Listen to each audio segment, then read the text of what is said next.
નમસ્કાર કલમ યુદ્ધ સમાચારની સાથે હું છું આપની સાથે પાયલ બામભણિયા। તો જોઈએ આજના મહત્વના સમાચારમાં। સુરતમાં સિગ્નલનું ચુસ્તપણે પાલન શરૂ કરાયું। સુરત ટ્રાફિક પોલીસ દ્વારા કાર્યવાહી શરૂ કરાઈ। એક જ દિવસમાં ટ્રાફિક સિગ્નલનું પાલન ન કરતા 763 વાહન ચાલકો દંડાયા। વાહન ચાલકો સામે ટ્રાફિક પોલીસ દ્વારા કાર્યવાહી કરાઈ। સિગ્નલની અમલવારી શરૂ કર્યાની 223 દિવસ પછી પણ બેદરકારી, નો પાર્કિંગની ઝુંબેશ પણ શરૂ કરાઈ। ટ્રાફિકના નિયમનો સૌથી વધુ ભંગ વરાછા વિસ્તારમાં જોવા મળ્યો। 11 ટ્રાફિક સિગ્નલ પર વાહન ચાલકો ઊભા ન રહી સિગ્નલ તોડી નીકળ્યા। ટ્રાફિક પોલીસે કેટલાક વાહન ચાલકોની પાસેથી સ્થળ દંડની કાર્યવાહી કરી, જ્યારે અમુક ચાલકો પાસેથી રૂપિયાની વ્યવસ્થા ન હોય તેમને ઈ મેમો આપ્યો। કલમ સમાચાર સુરત।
મારું નામ છે। બીઆરટીએસ ઇલેક્ટ્રિક બસમાં હું ડ્રાઈવર છું।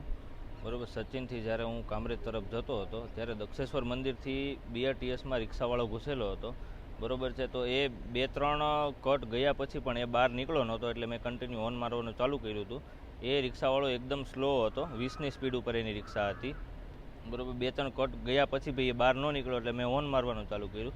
તો આગળ જઈ રિક્ષા ક્રોસ કરી અને મારી ઉપર હુમલો કરવાનો પ્રયાસ કર્યો। 7થી 8 જણા હતા એ રિક્ષાવાળા લોકો। ગાડીમાં પેસેન્જર 15 પેસેન્જર હતા।